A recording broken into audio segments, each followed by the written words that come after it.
All right. So we are live and this call is all about you, the school community. SKOOL school. Welcome. The one rental at a time community, the ORAT family.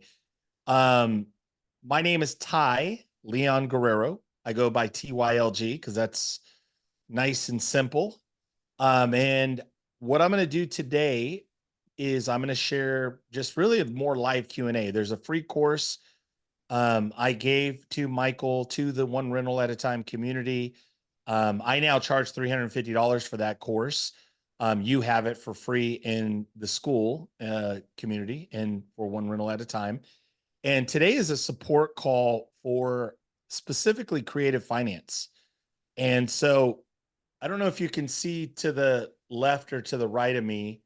I've got books you can see on both sides, and I point this out because I was cleaning up my bookcase. If you look on the far end of each book, it's the same book. It's the Nothing Down for the 90s, and that was the very first book.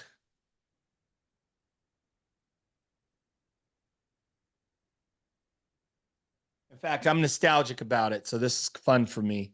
This was the very first book that I read. Probably there was two books out of high school. Even in high school, I don't think I ever read a full. I can't really remember reading a full book in high school. Um, as a kid, maybe Cat in the Hat or something, right? So, um, but anyway, so this was like the first real book. This book and a Tony Robbins book, Awaken the Giant Within, were the first two books as a young man at about 19 years old. I got this book. I was mowing a guy's yard, and there was a guy next door. And the guy next door, his name's Jeff. He, at that time, I'm 19 years old. He's probably 25, 26 years old, not that much older than me. Jeff comes over and he sees me working and he says, "Hey, come over to my house. I need a bid." And I'm like, "Your house?" I'm kidding. I'm thinking it's his mom and dad's house, right? Because I'm 19, he's 25. I'm still living at home. I go next, and not only that, it's a really nice area. It's like a solid A minus B plus neighborhood. Like almost like not quite, definitely not starter homes, definitely a move up type of a home, and nice little views, mid century modern, really gorgeous little house. And I go over and I'm looking at the yard and whatever, and he's like, "Yeah, this is my house. I own this house." And I'm like, "Oh, cool." And he goes, I go, "What do you do?" And he goes, "Well, I'm a contractor." He goes, "I'm a framer. I'm in construction. I'm a general contractor. I do framing." Because, "But the real thing I do is I invest in real estate." And I'm like, "Cool. Well, cool. I hear about that. I seen that. I had, tell me about it." And he's like, "Come into my house." This is how generous he is. He says, "Come into my house. We just met. Come into my house." He invites me into his house, and he has a library, kind of like, what I have behind. He has all these books, and he goes, "You need to go and buy this book." And it was Robert Allen's book, Nothing Down for the 90s. This was the original book. He actually wrote the original is called Nothing Down. And then this was written Nothing Down for the 90s. And this was like 1990, probably 91 or 92 when I met Jeff. And basically, this whole book, even though honestly, I can say if you went out and bought it, it would be more nostalgic for great stories. The book itself doesn't necessarily, it gives you some ideas about seller financing, all of that. But that started my journey at 19 years old. I became really curious and obsessed with, which basically became seller finance. And so, my I've basically bought hundreds and hundreds of property seller finance. Fast forward, I bought my first deal in 1993. I bought a couple of deals last year, seller finance. Not if I do 15 or 20 investor deals, most of them are wholesaling. So I do a lot of wholesaling. I fix and flip every now and then. I wholesale every now and then. Um, But usually what I do is I cherry pick, and the ones I can get seller finance, I have one right now that I'm working on in Sacramento, California. It's a guy that I've talked to on and off for about 3 years. He's finally ready. It's not even the house we've been talking about for the last 3 years. It's this other house. And so seller financing works, even in this crazy market that we've been in. Seller financing works. And so the last 30 years, I've done, again, hundreds of seller finance deals. You have the course available to you. Today really is all about you guys. So, any kind of Q&A you have. Also today, like, I'm a part of Pace Morby. So how could you not know Pace Morby if you're in this space? Pace is a giant. Pace and I were friends before he started the mentorship. I lead a Tuesday morning group for him called the Daily Dial, West Coast Daily Dial. I don't, by the way, and I'm not, this isn't against, you don't have to buy a mentorship or, between the course I gave you and the accessibility that you'll have in the school community, one rental at a time community, is more than enough to get you going. And then also today, my whole thing is Q&A. I'm kind of letting the room fill up. But anyway, I want to welcome everybody. Stacy, the financial firefighter, Frank Contreras, I see you, brother. Joe, welcome. Catherine Miller, welcome. Mandy, Alex. I think if my name is Ty and I put a V at the front and it's instead of TY, it's VY. I'm going to say let's see, Ty. It's Vi. Vi, welcome, Vi. And then Tony's iPhone. Welcome. So let me just open it up for questions. What questions do you guys have? How can I be of help? Talk to me. Hey, Ty. Yeah, this is Joe. How you doing? Hey, good, man. How are you, Joe? Good, good. Hey, so I just would love your opinion on. I have a small portfolio, 6 Section 8 rentals in Dallas Fort Worth area. I've had them for just under a year. For personal reasons, I'm looking at potentially packaging them and exiting, still staying in real estate and looking at other opportunities. But they're cash flowing pretty well. The NOI on the deal is about 130K. I've put some feelers out just on different Facebook pages and for sale by owner at a price that I'm comfortable with. I'm getting a lot of responses. I've made it clear that the properties, there's 6 single family homes, they won't appraise for the asking price. So I'm justifying the asking price based on NOI, cap rate, et cetera. So I made that very clear.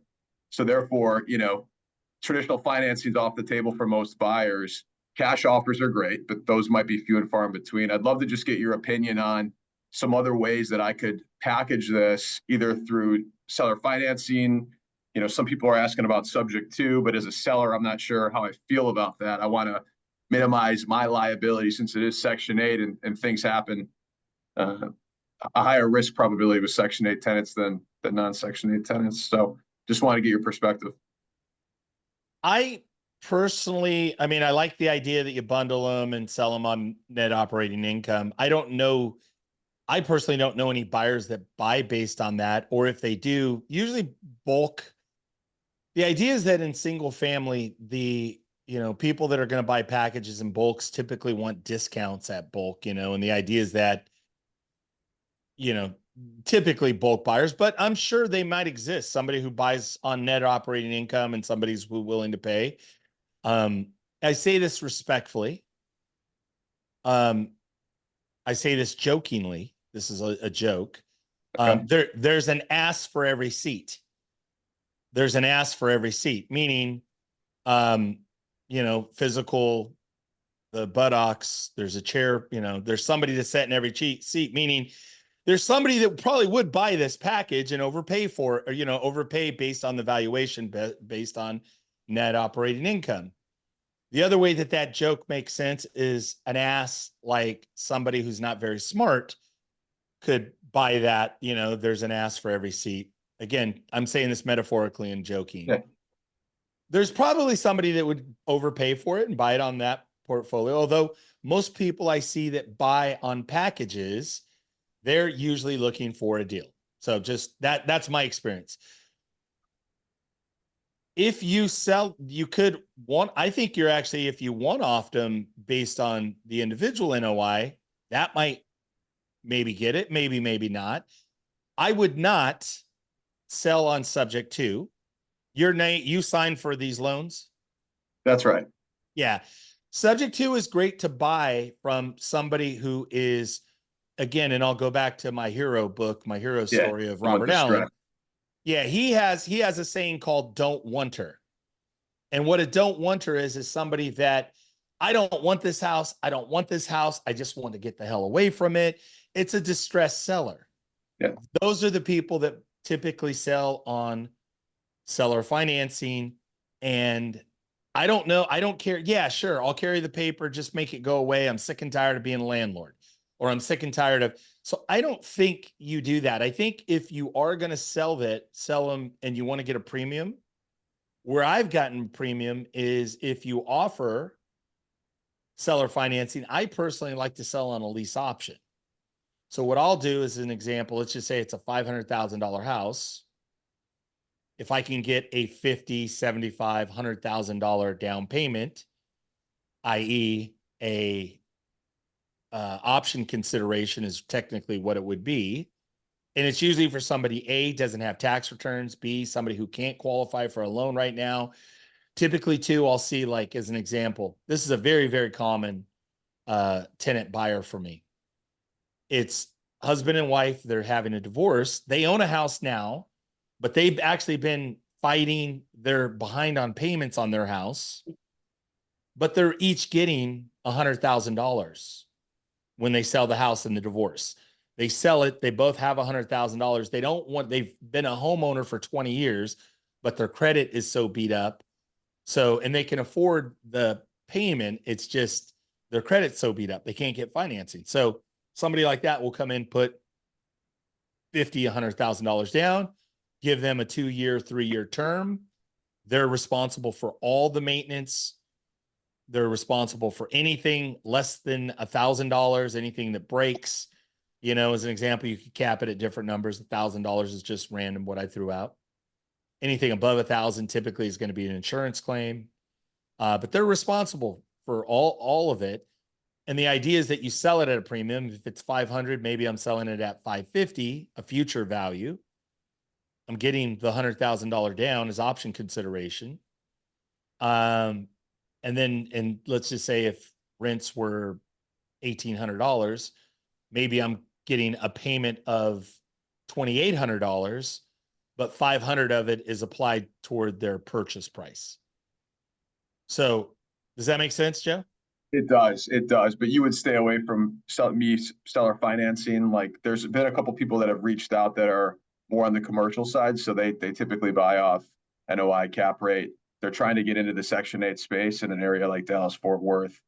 So I just didn't know if you thought that seller financing would also be a good option if they did like 30% down, right? And then there was an option like that, and I did interest only for a couple of years. You could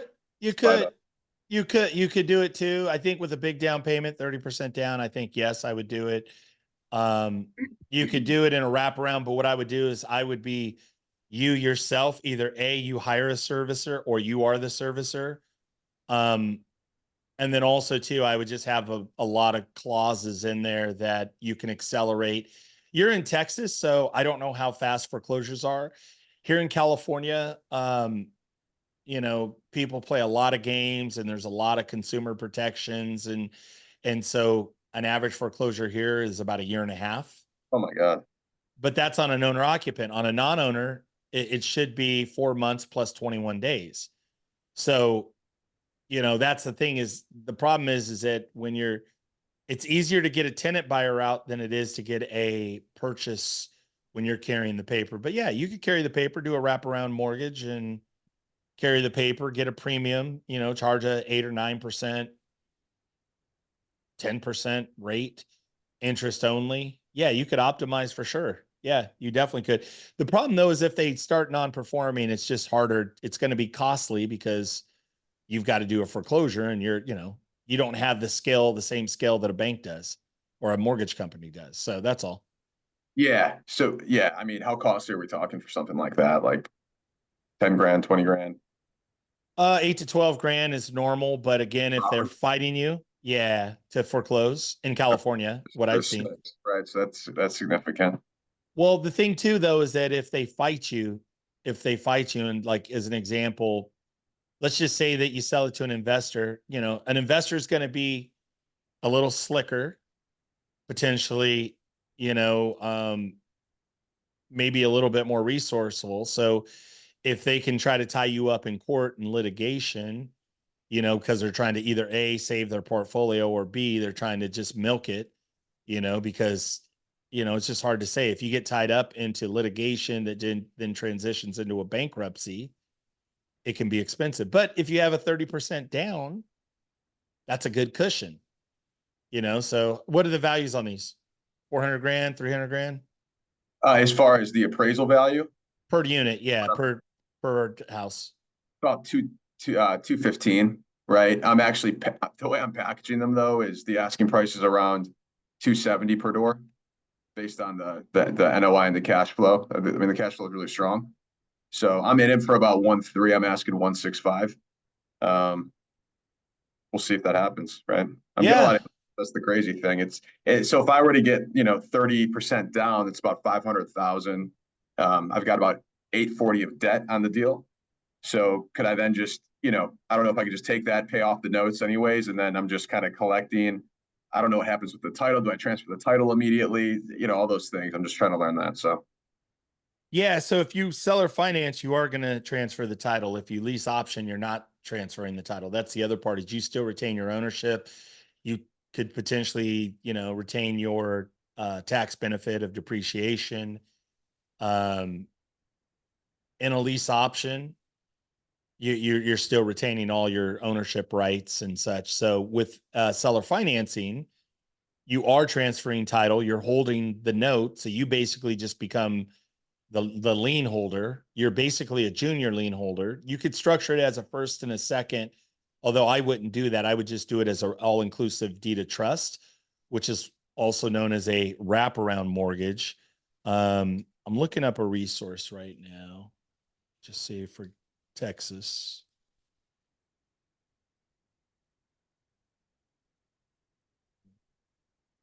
Stand by. I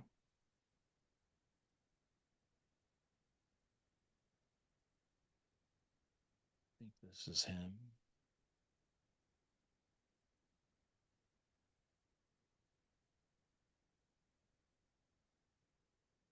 on a lease option, Ty, is that typically to individuals that are going to be living in the property, or could that be for an investor too?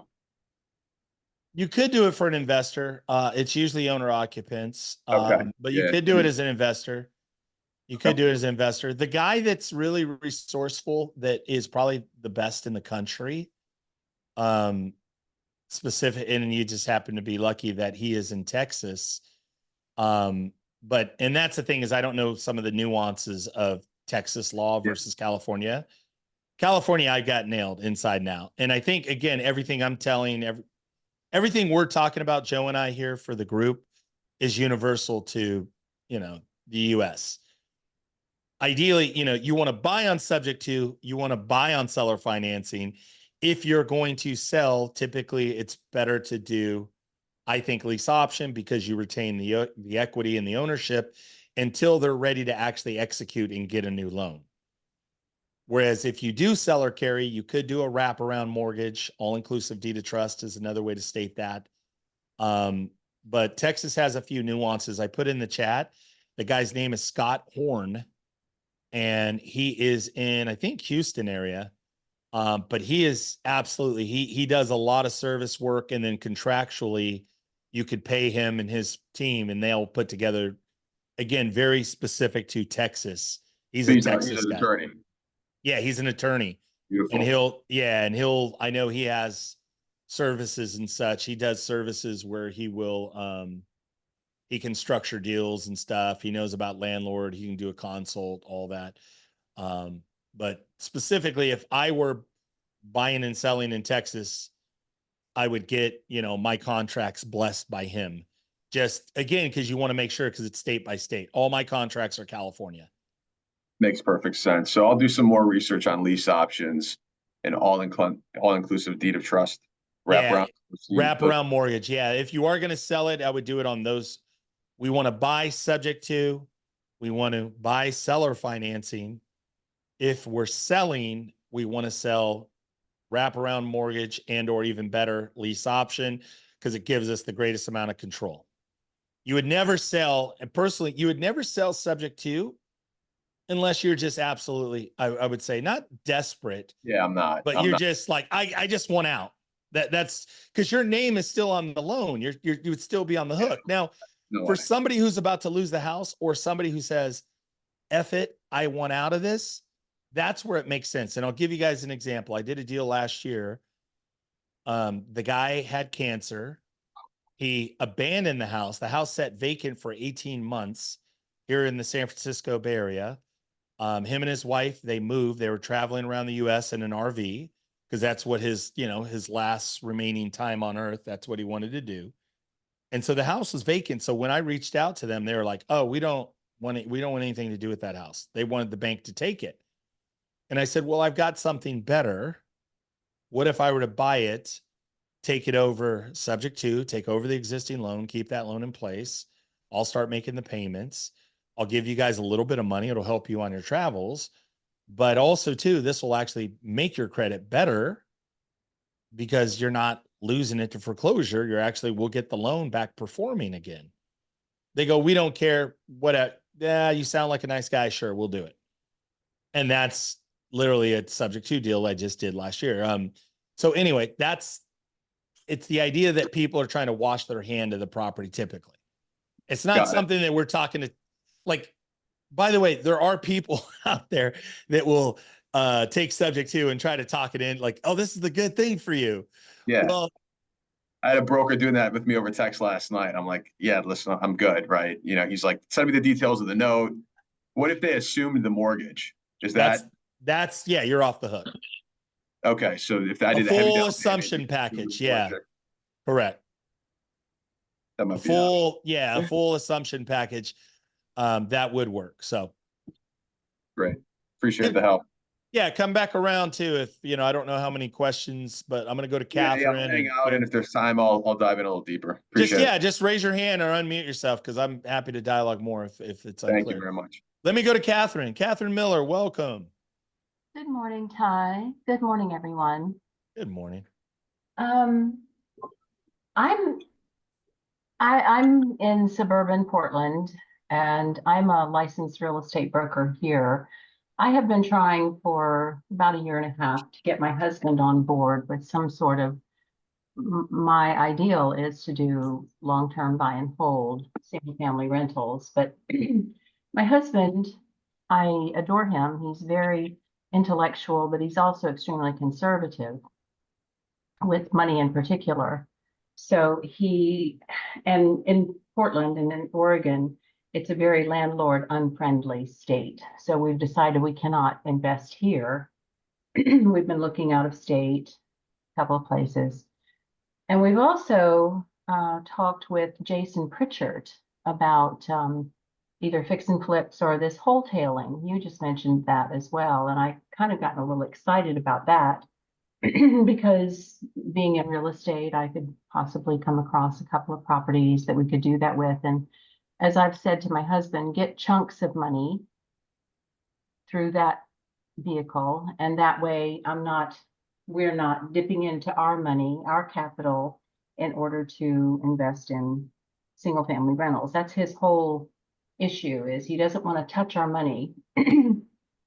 And because we're not young, we're not in our 30s, we're not in our 40s, we're not even in our 50s. So you can do that math.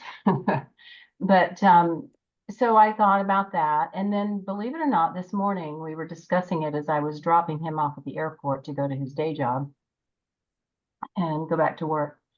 And we were talking about wholetailing. And I told him I had talked with a financier about who does lending, and it would take 35% for us, etc. And he said something about, how do we get into that business? And I said, what do you mean? He said, that, lending. And I said, you want to get into hard money lending? And he said, well, maybe. So out of left field, he starts talking about that. And I thought, well, wouldn't be opposed to looking at it, because my understanding is if you're a hard money lender, your collateral is the property, correct? Correct. So I'm not opposed to it. So I just wondered what your thoughts are about being a hard money lender. Maybe we could dip our toe that way, get chunks of money that way. So I wonder what your thought is about that. Yeah, I have not done a lot of lending myself, but I think lending is definitely a great strategy. I think what makes sense about lending, I don't necessarily know that it's I don't completely agree that lending is safer. I don't think it's safer as a quote unquote strategy, versus owning and controlling the deal. I don't think it's safer. I don't think it's necessarily safer. It could be in some ways not. I don't think it's safer though. What I do think though is it's hands off. It's the idea with lending is less headache, less hassle. No headache, no hassle is ideal, right? So, because you're not dealing with contractors, you're not dealing with permits, you're not dealing with, tenants or tenant laws or all of that. So the idea is that it's more hands off and it's more passive in nature. So I think that would be the attraction to it, and that it's more passive in nature until it's not. And what I mean by that is that if you have a deal go sideways or go sour, meaning that you've got an owner operator, you lend on a deal. Doesn't matter if it's a flip, doesn't matter if it's a long-term buy and hold, whatever the case, whatever the nature of it is, short-term, long-term money, doesn't matter. The idea with that, if for any reason that either the project goes sideways or the operator goes sideways, meaning that whoever's operating that project or that rental or whatever the case may be, if, as an example, a broken deal, I'll call it a broken deal. I wasn't involved. I was the bailout guy. There were some flippers doing a flip in here in the Bay Area, San Francisco Bay Area, and one of the more tougher markets to deal in, because the city, the permits, the tenants, one of the kind of the hardest markets in the Bay Area. I'll just say that, a big city in the Bay Area. These guys were doing this deal. They had an operator and they had the lender. The lender is a higher income earner. He has like a utility company job. He works all the time, tons and tons of overtime, makes $300,000-$400,000 a year gross. Tons, and he's working so much, he doesn't have time to even spend the money. So he's literally bankrolling the money, traveling, working all the time, just lives literally doing emergency stuff for the utility company in California. So the guy's so busy, he has all this money, he partners up, he's the lending arm of a deal. And the deal, everything is going smooth. I think they did a couple of deals, they made money. And then they had this deal that they literally got about 50-60% done, maybe 70% done. And what happened was the guy who was managing the project didn't pull permits on the project. Now, the guy that was lending money, I don't think he really knew that. He just thought, hey, we're flipping houses. He's got crews of guys. He didn't realize that they weren't pulling permits. And some places you can get away with it. Other places you cannot. Some types of repairs you can get away with it. Some repairs you cannot, because it's a major red flag. Well, this happened to be in a very, very hard city that not only if you get caught doing it, you're going to get major fines. That city is actually more interested in shutting down projects than they are actually approving projects when you pull permits. It's kind of a really poorly run city. So anyway, I'm exaggerating here, and I'm going deeper than maybe I should, but I want to give you the idea that they got shut down. The project, all of a sudden it froze up. They sat there for, I don't know how long, 60, 90 days, 120 days, 3 or 4 months, trying to figure out what they're going to do. Are they going to get the permits? It's red tagged. And then they ended up, the lender called us and said, hey, can you move this deal? Can you buy it or move it? And so I sold it to another investor. I made a commission on it. I'm also a broker here in California. But basically, they lost a little bit of money. But even then, they were lucky to get out of it and get out of it the way they were. So the thing is lending is passive and no headache, no hassle until, as long as everything goes as planned. If things break, then guess what? You're going to have to jump in there and potentially, attorneys and problems and lawsuits and things like that. So lending can be a little treacherous if things basically work against you. Does that make sense? It does make sense. And listening to you say that, I don't think I'd like that, because I like to have some degree or a fair or a lot of control, which is why I think I'd like fix and flips or wholetailing, or certainly. Wholetailing's great. Yeah. Wholetailing's my favorite. It's like my absolute favorite. And Jason Pritchard, I know I'm assuming was he on one of these not too long ago, or was it something else? Yeah, he was on a school. He was also in the boot camp.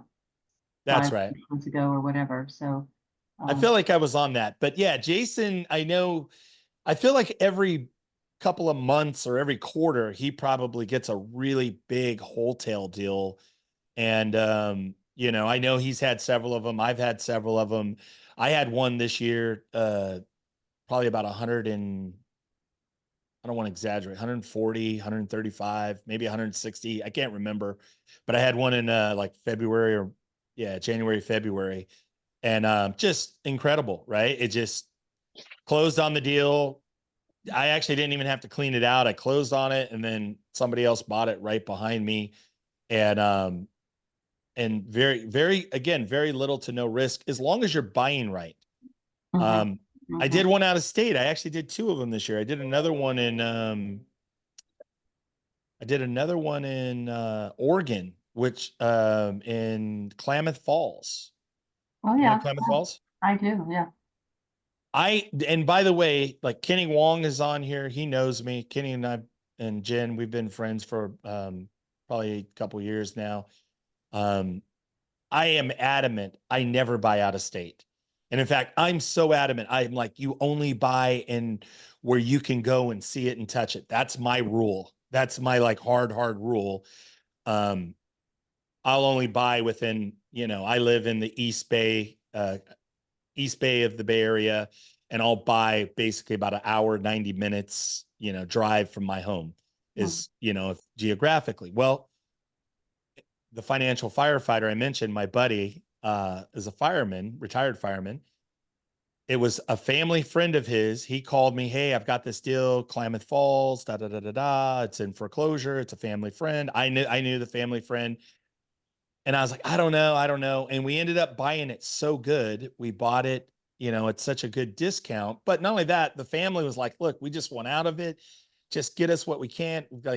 And we gave them a fair number. We bought it, we closed on it, and then we resold it within about a month after. And I was able to identify the buyer even before we closed on it. But the interesting thing is very, very unusual for me. I always go and see and touch and walk a property before I put money in. Now, if I'm wholesaling a deal, I may not see it. Sometimes if I'm wholesaling a deal, I could contract something. I could, find a buyer and never see the property, maybe even sometimes see a picture, sometimes not even see a picture of it or a set of pictures. So on this deal, the reason why I closed it was because my friend Bob, he walked the property. He drove up there, he walked it, he took photos, and he was able to do it. And I trust Bob because Bob knows what he's doing. So. Right. So the difference real quickly, Ty, between wholesaling and wholetailing is wholesaling, you're not owning the property for a brief period of time. You're just holding, you just got an agreement, and then you're going to turn around and sell it to some portfolio of buyers you may have. Wholetailing is you actually close on the property. Most of the time, what I understand with Jason, he would clean it up to some degree, maybe just clean it up, or sometimes he said he might paint it, or maybe put some carpet in, but not usually. And then sell it for 70%, maybe 80% if he painted and carpeted it of fair market value. And he would sell it on the MLS. Am I correct about that? Yeah, very correct. Very correct. In that wholesaling basically is like brokering, like it's like listing a property and brokering, Okay. with the exception that typically people that are non-licensed are doing it. I know that's becoming a thing where a lot of states are cracking down and making it illegal. But because you are licensed, I wouldn't overly worry about it. Like it's basically wholesaling is like brokering, but the idea is that it's more like matchmaking, and it doesn't have to necessarily even be an end user or somebody that's going to portfolio it. Very common that I'll buy a deal in the Bay Area. I will contract and buy a deal at as low as 50 or 60 or 70 cents on the dollar, sometimes as high as 78, 82 cents on the dollar. And then I might sell it to someone else for 86 cents on the dollar. So I'm making 2 or 3 or 4 points. For me, a minimum that I'll do is 10 grand, but the average is probably more like 18 to 25,000 per deal. And these are on $500,000, $600,000, $700,000 houses. So I'll make a $25,000 fee, and it's just a flat fee that's paid by the buyer. The difference is the quote unquote, if we called it a commission, it's not a commission, but the fee commission is a buyer paid fee. So on the settlement statement, AKA HUD-1, people say, when we're looking at the line items of sales price and credits and debits and all of that, the difference in a wholesale is that, like a seller paid commission, the seller's not paying any commissions or fees. It's a fee paid by the buyer on that settlement sheet. It's the line item of $10,000 or $25,000. It's a buyer paid fee. Okay, so they're buying the house and just paying your fee on top of the price of the house. Correct. And that's exactly. So I did a wholesale deal. Think of one. I did one in Oakland, California, and I think I sold it. The price on it was, I think it was 470. And again, I'm going off memory, one that I did not too long ago. It was like the price was 470. The buyer paid a $30,000 wholesale fee. I split that with my buddy who brought me the lead. And so we both made, I think, 15,000 each. And so all in, it cost the buyer 500,000. He put about 120 into it. So he was into it, the buyer. So he bought it for 500 plus closing costs and transfer fees and such. 500 sales price, maybe another 20 in closing costs. He's into it 520. He put in like 120, 130. I'm going to call it 130. So he was into it for 650. And then I think he sold it for like 800 is what he sold it for. So, he made probably, what is that? That's after closing costs and everything. He probably made about 100,000, maybe probably a little less, maybe about 80, but we made 30. Now, for me, making 30 within a couple of weeks, plus I didn't like the quality. I didn't want to do all that construction. To make 30 in a couple of weeks, he made 80, but it took him several months. And not only that, but he also had to risk the market. What if the market changes? What if the market softens up? What if he has problems with his construction? So for me, making 30 versus 100 or 80 over a 90-day period, to me, that was a better decision for myself. Does that make sense? Absolutely. Thank you so much, Ty. This has been really valuable. Thank you. I love it. Thank you for asking good questions. And I got to say, for people that are licensed, I know, Mr. Financial Firefighter, what is your first name? I apologize. I didn't catch your first name. I didn't make note. Mark. Mark. I love it, Mark. I thought, okay. So Mark is licensed. He's licensed in Hawaii. Catherine is licensed in Oregon. I'm licensed in California. Anyone else here real estate licensed? Even in the chat, you can put it in the chat and I'll note it as well. Hey, there's Jen. What's up, Jen? Look, you and Kit, what are you guys in different rooms? Or are you guys just staring at each other on opposite sides of the kitchen table? The latter.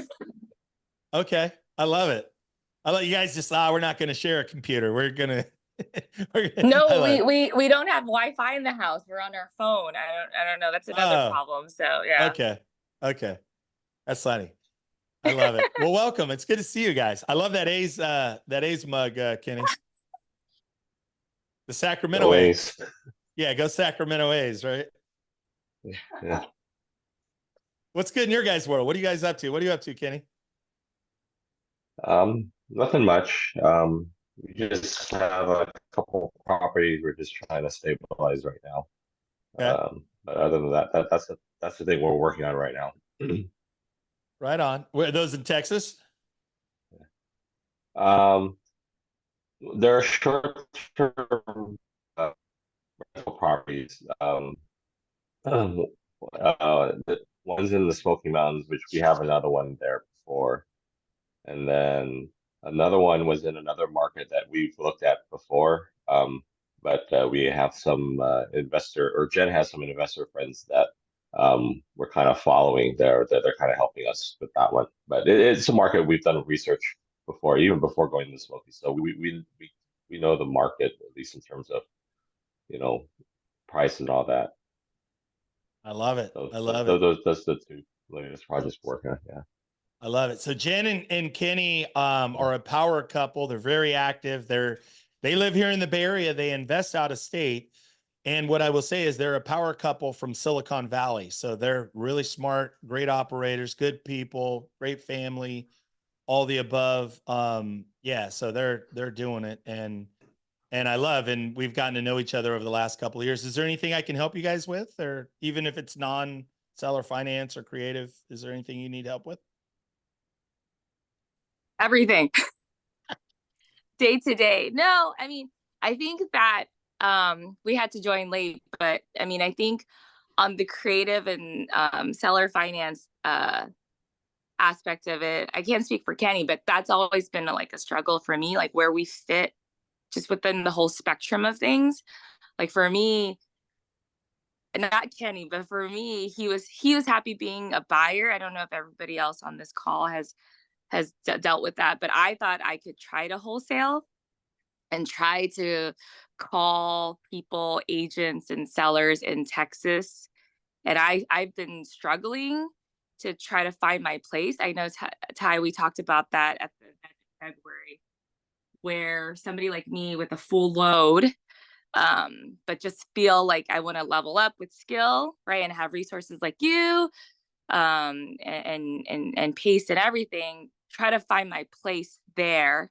And we talked at the event in February. You were really helpful. I wonder if you still stand by kind of what you told me, with like the whole everything in the economy and just being where it's at right now. But my takeaway from talking to you was like, talk to the agents, a bunch of agents, let them know where Kenny and I stand, what we're looking for. So that was interesting, right? But personally, I've been struggling to find my place. Should I be calling sellers? Should I be calling agents? Should I just be, making connections with wholesalers within this whole creative spectrum, right? Where do we fit? Because I'm competing with you. I'm competing with other wholesalers that really know what they're doing, that have the capacity.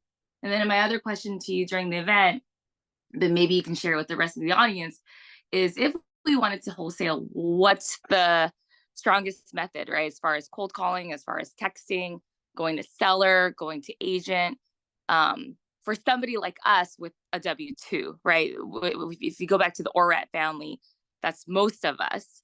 What is your recommendation for that? Because I still struggle to find the avatar, to find, maybe I should just leave it till the wholesalers pay a fee and call it a day. Maybe I should call agents that I see like long days on market. or maybe I should go on prop stream, right? So those things I would say I still struggle with. I don't know about Kenny. Kenny's fine. Go A's. I love you guys. You guys are awesome. So a couple things that I love. This is a great it's a great setup question. And so did you watch did everybody see the Friday Financial News wrap up? Maybe, maybe not. One of the things that I love, and I've been asking Michael Zuber this basically about every 2 to 3 weeks. I ask him, where are we at? Are we going to get a recession? Are we in a recession? What do you think? And he's always been like, I don't, not sure. We're still just, that's really weird right now. This last Friday, basically, we'll call it the first week. We recorded it on Wednesday, the 3rd. And one of the things he said is he goes, I think Michael Zuber said, I believe we just literally started a recession. And he thinks between the fear of the election cycle, all the weirdness of the economy that we've all seen over the last, year and a half or whatever, just this weird kind of bumpy road, that he believes we actually right now, we're going to basically lead into a recession. And so the reason why I bring that up is recessions are such a great opportunity. And I've seen the shift already. I've seen it start to slowly develop over the year. And I'll come back to your point. Days on market have been a little longer. Certain types of properties, just because interest rates have been sticky and higher for longer. Again, another Zuber, higher for longer. Inventory is not moving the same way that it has over the last couple of years. So inventory is sticky now. Now you're seeing longer days on market. The stuff that's mediocre is not flying off the shelf. The stuff that's really pretty and the stuff that's really dialed in and stuff that's priced aggressively, that stuff's still flying. That stuff's still getting multiple offers. But it's like the haves and the have-nots. It's all the mediocre stuff, or even like the fixer stuff that's a little overpriced. All that stuff is just sitting. And so we're seeing longer days on market. So to Jen's question, and I think this is such a good question, a good setup. As a W-2, as a full-time person, absolutely 100%, I would double down on following up with agents in the market you're in. I think you can do dual things where you can either A, wholesale deals off the MLS, or B, I think you can cherry pick the deals that you want to keep, either seller financing and or creative financing, hybrid sub twos with seller financing behind it, and or just all seller financing. But I think for sure in this market over the next 3 to 6 to 9 months, and I'm going to say 9 months because I think it's July to December, and then even into March, or even into January, February, March of next year, I think we're going to see the real estate market really shift from this crazy, erratic seller's market to what I would say is leaning still weird, still low inventory, but leaning more to the middle of a balanced market, not a seller's market, not a buyer's market. And I'll give you some examples. I had inventory that wasn't moving, stuff that was on the market for 30 plus days, not my own stuff, representing just for regular clients, for, referrals and things like that. And the deals that were mediocre are not moving. We had to do several price reductions. And even one deal, it was an HOA deal. It was a problem because it was a condo. We ended up selling it to an investor. And even I'm scratching my head as an investor going, I don't understand why this guy would want this, but maybe he's going to Airbnb it. And I know the investor, he's a good investor. I'm like, but I'm scratching my head. Why would he even pay that? Like, it doesn't make sense. But point being is this property dropped about $100,000 over a 90-day period. And this guy's got it under contract. And I think, maybe he just sees something. Maybe he's more long-term buy and hold, because even cash flow on long-term rental doesn't make sense. Or maybe he has 1031 exchange money he has to place and he wants to put it in a good asset. I'm not really sure. But point being is that we're going to see the softening over the next 3, 6, 9 months. So for Jen and Kenny, and I think for a lot of you. So Jen and Kenny are in Silicon Valley. There would be nothing more attractive to me if I were a retail real estate agent and I'm in Dallas or in Tennessee or in anywhere USA, even if I'm right here in the Bay Area and you call me, you know, my name is Jen, my spouse, we're both busy, high tech. We live in, Milpitas, Cupertino, and we're looking for deals. We just, we're getting killed on taxes and we're looking to buy more properties here in blank city, blank Texas. I'm going to be all over you, or I'm going to like assign my best buyer's agent or the best person on my team to be like, hey, this is a golden client. So I think for anybody in the ORAT family, for the W-2, and a lot of times you go, well, it's a disadvantage. I'm not full-time investor like you, or you're a broker. I would say no, use your resume. If I get that call as a realtor and you're like, yeah, I'm from Silicon Valley and we make too much money, we're getting killed on taxes. It's like, oh, hell yeah, I would love to represent you, so use that. I think that's a great opener. And then I think, again, what I would do is I'd set up buy boxes. What I did is I have buy boxes. You could set these up on Redfin or Zillow. You don't have to be an insider with MLS, although I have MLS access. You could set up your buy boxes in any market in the country. And I would just set up like keywords. So I would say, like, if the median value is 300,000, I go anything max 330, maybe 330 is my max sales price, and single family. And then I'd have like the keywords fixer. That would be one search. Another keyword would be structural. Another keyword, a different search. These are all different searches. Another keyword would be probate. Another keyword would be tenant. Another keyword would be attorney. So another keyword would be probate. Another keyword would be estate. Another keyword would be trust. So I would set up like, I just gave you 6 different keyword searches.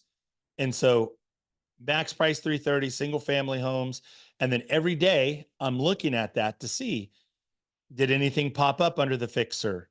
Because, in the public remarks, it might say fixer, or it might say this house is a probate, or this house has structural issues, or this house has tenant, this house is being sold with the tenant in place, or whatever. Those are all, those keywords I just gave you are all signs of distress.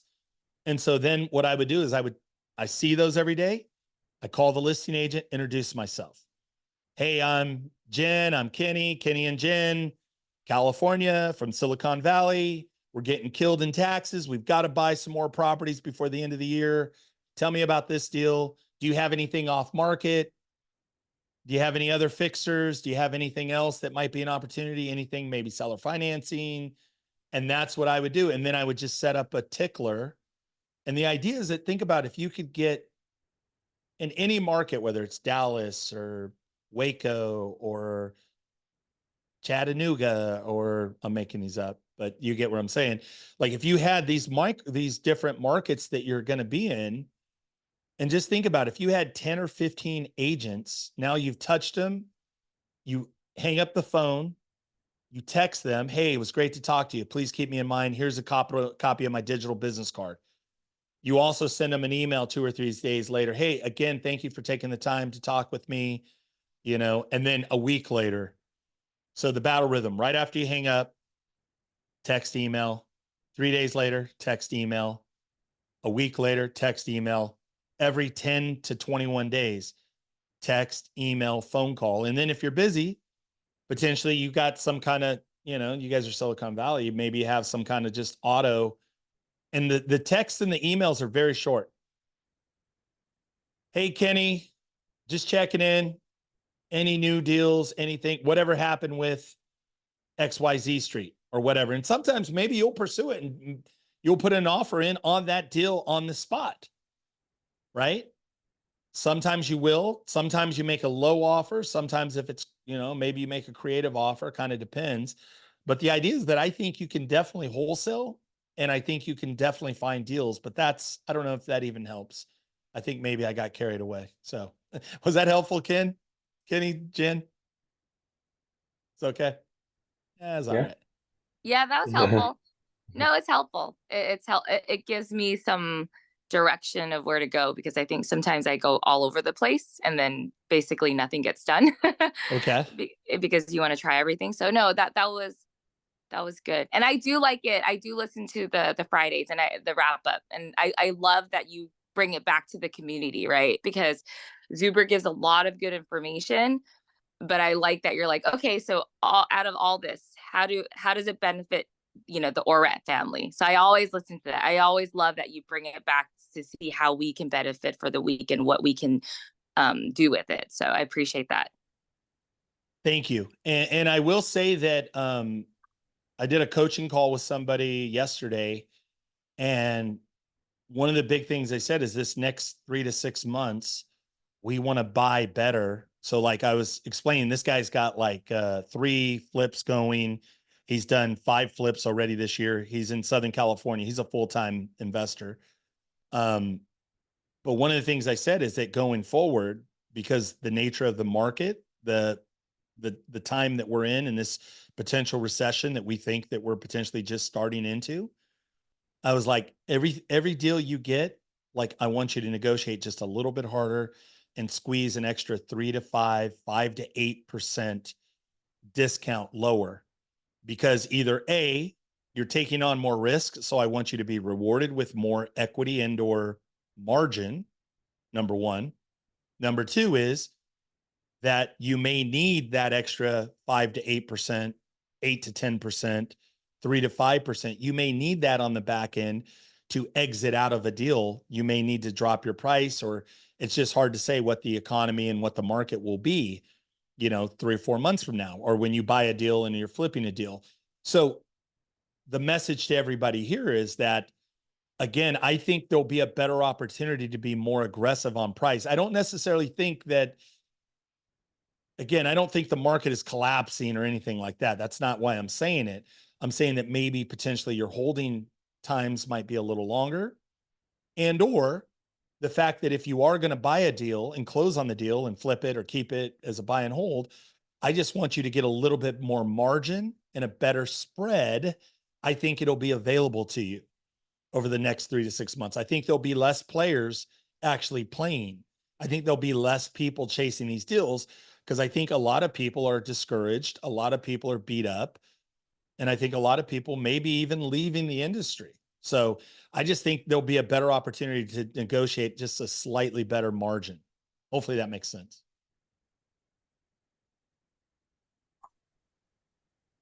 Love it. More questions. Who else has questions? Tony, Mandy, Alex, Val, Frank. What does your background say? Is it the gold guy? Gold guy REI?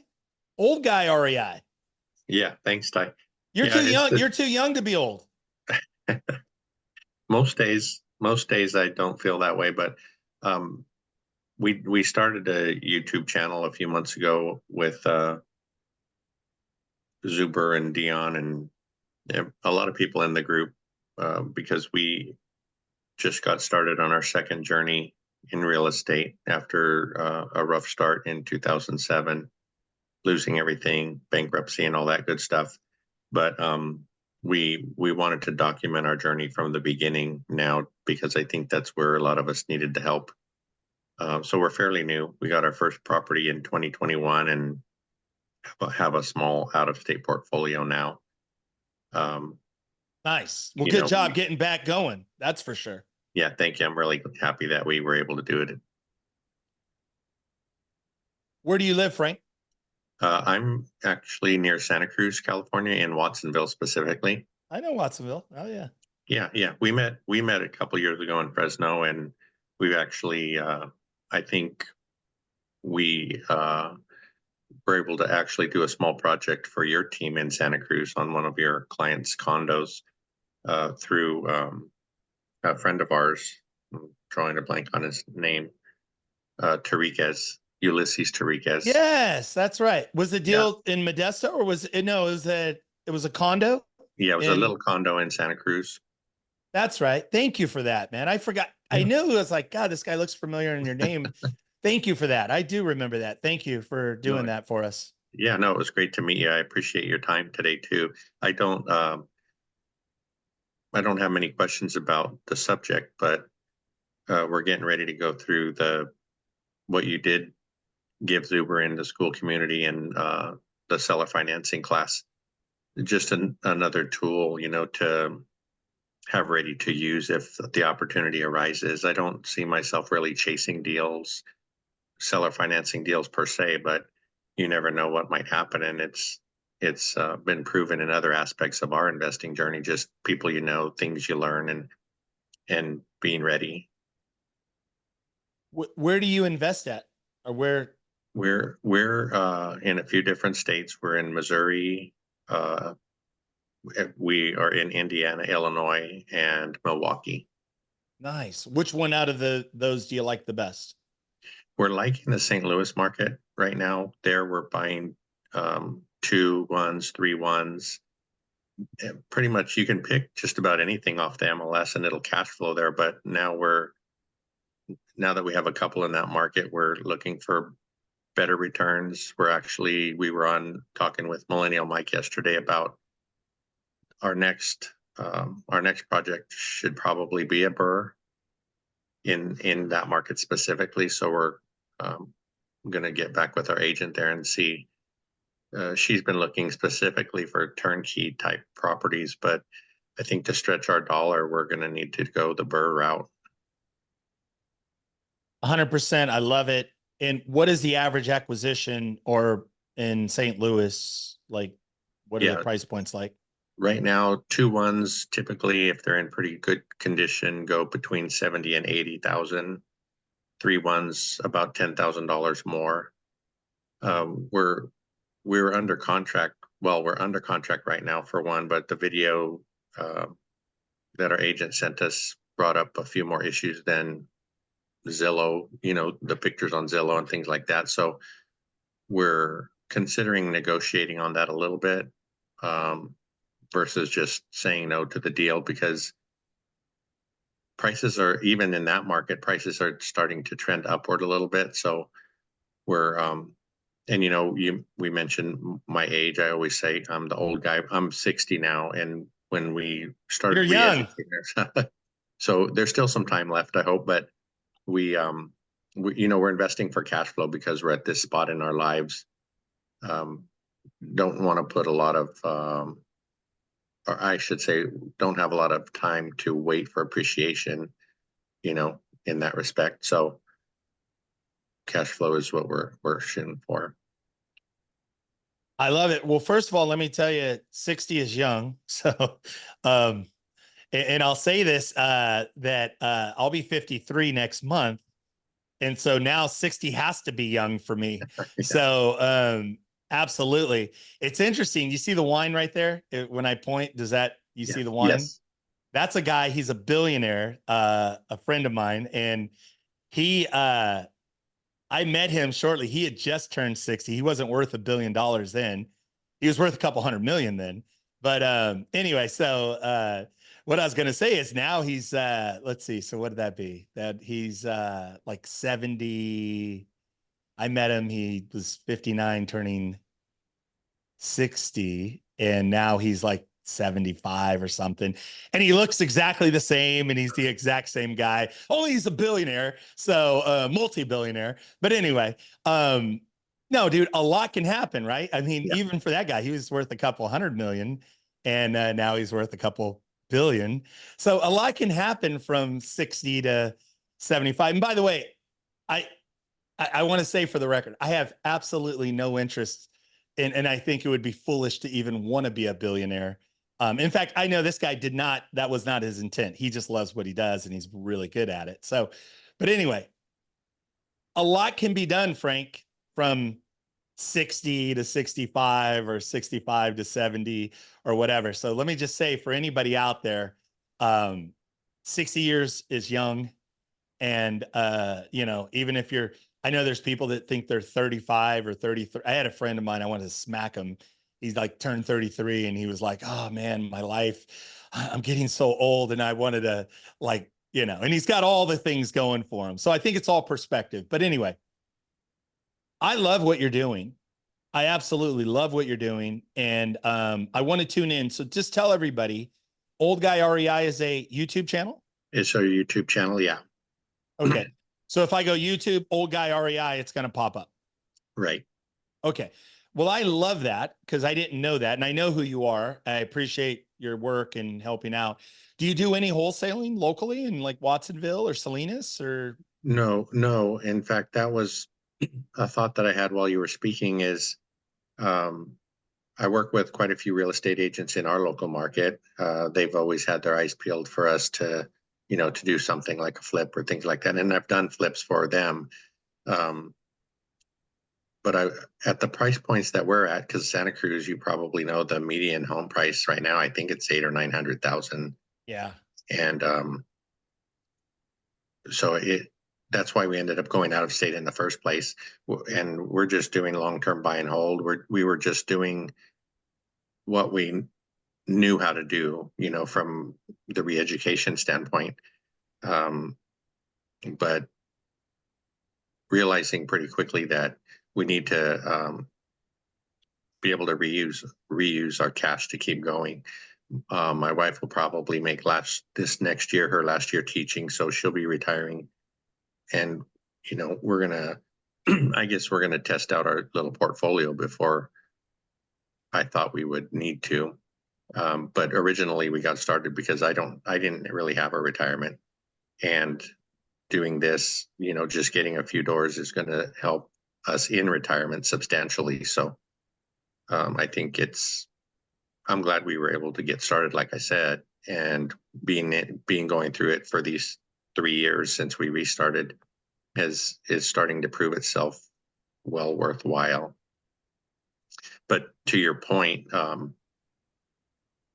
that is something that I'm looking into, our local markets, right? And I know you're probably an hour and a half from us up in your part of the Bay Area.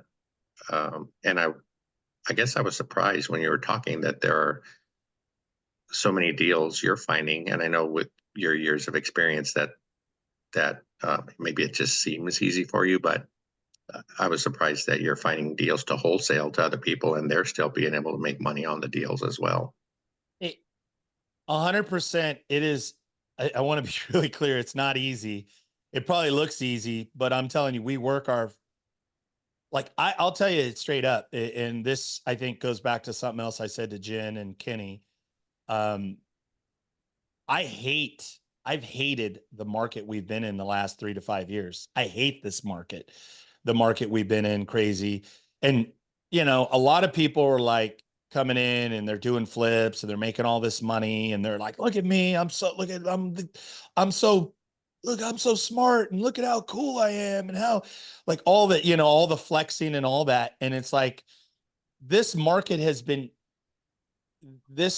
for what I do, meaning that I'm a distress operator. Like my biggest years were 08, no, not 08, 08 sucked, but coming out of 07, 08, 09, 2010, 2011, 2012, 2013, that was when all realtors and operators were getting their face kicked in, including me. I was getting my face kicked in, you know, at night, but during the day I was crushing it because I was doing so high volume of deals, putting deals together, because I was doing a lot of distressed bank foreclosure stuff and short sales and just all of that. And so I don't think we get into anything. It's not, you know, Zillow and Redfin probably have it right. We're going to see values nationwide average blip. It's not going to be a crash in values, but we are going to see probably a little bit of pain. We're going to see a little bit of distress. And so to you, Frank, the same thing that I said to Jen and Kenny, especially because you're respected in your local market, I would set up some buy boxes just off of MLS of, you know, again, the same thing, probate, estate, trust, keywords, attorney, eviction. That was another keyword, eviction, structural, when they put in the structural, because that means there's structural damage, but set up those keyword searches locally. And then I think what you can do is contract, get those deals. And I hate to use this word, but it's accurate. Tie the deal up. And then just because of your relationships, you can find somebody else to buy the deal if you're buying it at 50 or 60 or 70 cents on the dollar, whatever the case may be. So, and again, probably not in Santa Cruz, not as many deals, a few in Santa Cruz. That deal that you helped me on, it was a retail listing, but that came from a probate. That was a probate, and it was a probate out of Fresno. Somebody I met, actually, I never met him, was all over the phone, a woman, really nice lady. I was helping her with a Fresno deal, sold the Fresno deal for her and her family. And then she said, oh, by the way, we've got this other one. And that's how I got I'm not in marketing Santa Cruz, but that's how I got that Santa Cruz deals, because I did a good job on the Fresno deal. So point being is that what I would do is I would really go after maybe Salinas, Watsonville. I don't know the other little towns, because probably there's nobody as, not only that, because again, you're respected. You have the construction background. People, I think it would be easy for you. And especially over the next 3, 6, 9 months, people, I think that opportunity grows. Not anything like it's been the last 3 years. I really hope that now things balance, kind of move the other way. The pendulum moves the other way to where investors will have an honest shot at the fixers, and they just won't get gobbled up like they used to. So hopefully that makes sense. Hopefully that helps. It does, yeah. And I took down the notes for my homework as far as the keyword searches and things like that. You know, every day we're learning something new, and we were fortunate enough too. If you check out the calendar, the school calendar on Wednesdays, that's our Zoom call each week, Wednesday, 6 p.m. Pacific. And Mark had put it in the chat earlier. So, Nice. you know, and really it started, like I said before, trying to help newbies, because that's where we needed the most help. But over time, that group has grown, and there's investors, you know, of all in all different phases of their journey. So you're not just learning the little bit that I know, but you're learning from all these other great people that are joining us. Jen and Kenny have been on our calls regularly, and we appreciate that. It was awesome to meet them in Vegas. So the networking has grown a lot this year, and it's powerful. I love it. And I want to say now, Frank, are you considered a boomer, a baby boomer? Are you at the cutoff, or you're right at the cutoff, right? You're still a boomer, right? Yeah, I believe I am. Yes. Well, let me just say though, like, I hope that your YouTube channel, I hope that like, I really think for you to go all in, because one of the things Sean Cannell talked about from Think Media, you see my hat right there, Think Media. I'm in one of their programs. Sean and Michael Zuber are friends. One of the things he talked about, and it's such a small little thing, but he says like YouTube, we need more baby boomer content creators. It's one of the most underserved communities. And then also too, I think there's this marriage between like baby boomers, and I believe I'm the next generation, which I believe I'm Gen X, is what, because I'm 53. Like those are the two biggest growing categories for the consumer content consumers, people that are learning. And believe me when I say no 60-year-old, no 50-year-old by choice wants a 21-year-old life coach. Right. I say that jokingly, but that's true. That's kind of a Alex Hormozy. A lot of people say like no 50-year-old, no 60-year-old, no 40-year-old wants a 20-year-old life coach.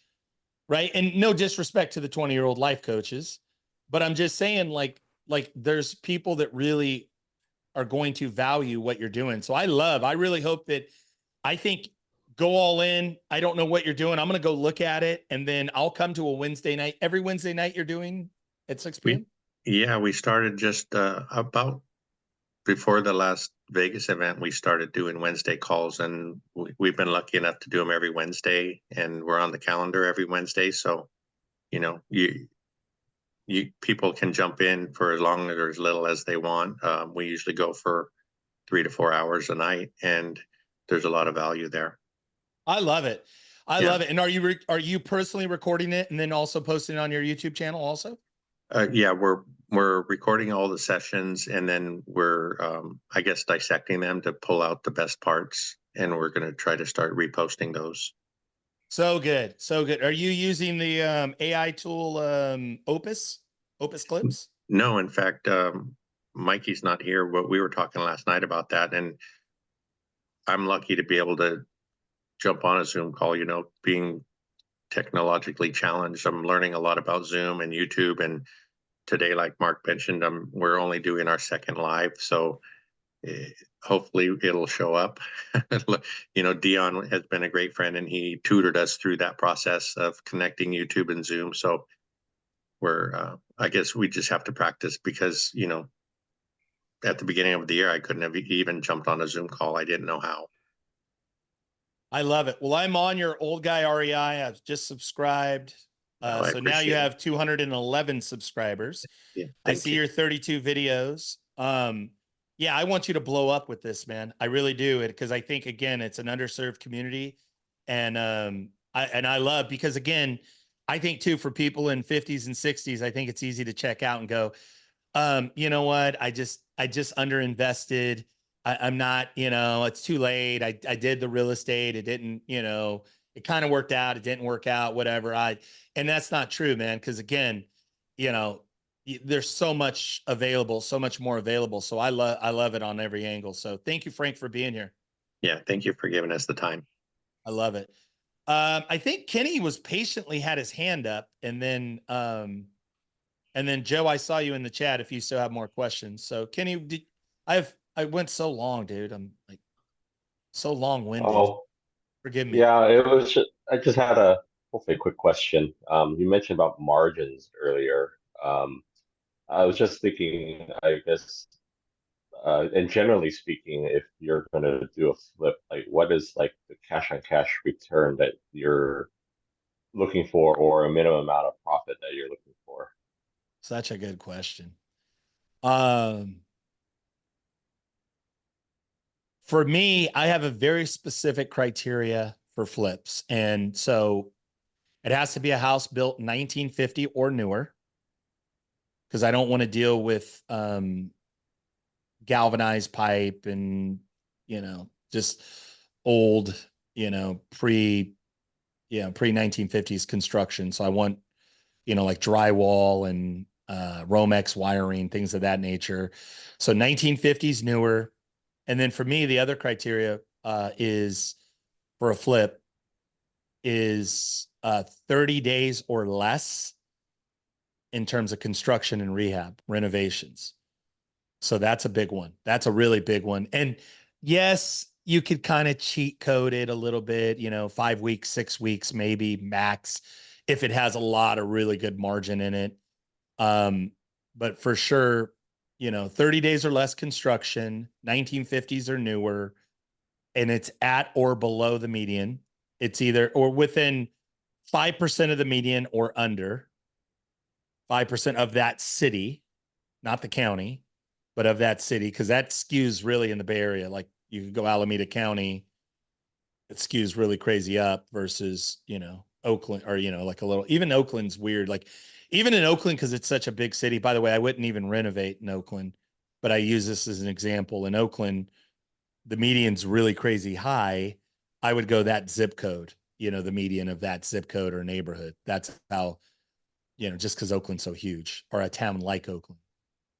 But right now, even I would stay away from Oakland, because they're fast to red tag and slow to get permits and it's just a hard market to do. So 30 days or less. And then margin wise, for me, I want to do a 6-figure flip on everything. And so as an example, where I like the best is I'm dealing typically under $600,000 ARVs after repair value. So the idea would be, I'm buying something for 350, 375, and then also too, I want less than $100,000 in construction. Again, and those are just my kind of core numbers. So I buy something for 350, I put 80 into it. So now I'm into it. Let's call it, even with closing costs and everything, I'm into it. Bought it for 350. I'm into it for 450, and I'm selling it for 575, 589, something like that, 599, something like that. But I'm That's kind of the numbers that I like. And that's a deal in Vacaville, Fairfield, maybe Pittsburgh, Antioch, Vallejo, maybe, those are Bay Area cities. That's kind of a normal deal in those areas. But again, like for me right now, like I don't have like, even for me, like in a calendar year over the next 12 months, I could see myself doing maybe one flip per quarter. I'm looking at one today, actually, in Fairfield. I'm looking at one today in Fairfield. Actually, my contractor is going to look at it. I may go out there myself. He's going after church, so he'll go there 10:30, 11. I may go, I may not, but what's the price on that?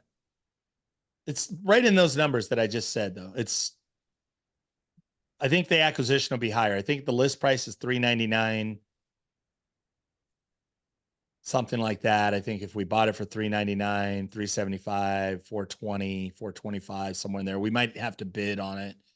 But I think the exit would be, $650, something like that. So does that help, Kenny? Yeah, that helps. Thank you, Ty. One thing, and I'll share with you, is that out of state flipping, make sure, like if I was out of state flipping, which I'm not, but if I was, I'd be ultra cautious. And then I would also probably build in another, I don't know, 50 grand of, extra margin. And that, like I have a friend of mine, he's in a lot of flips right now in the Bay Area. Some of them, he's had a couple that he's lost money on recently. He's got one big one I think he'll make money on. I'm not involved at all on any of them.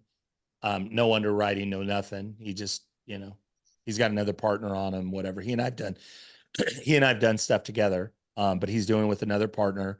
He went a little bit higher end, more like outside of, not way out of the median, but above the median. So I think that was one of the mistakes. He had a lot of overruns on the construction because of finish work, because again, they're a little bit more, I wouldn't say luxury, but leaning toward luxury. So a lot of the finishes were more expensive. They had overruns on costs. They had longer construction times. Construction times were maybe estimated. I don't really know. I'm speaking out of term now, but I know they've overrun, but I think they were like 4 or 5 month estimates and they ended up 6, 7, 8 months on construction. So their carrying costs went over. But those are things that'll eat up a project. And not only that, but also too, when you think you're going to get something done in 90 to 120 days and it takes you 180 days, it's a different market. It's not the same, it's like, it's hard to predict, I feel pretty comfortable that I think interest rates will be plus or minus 7%.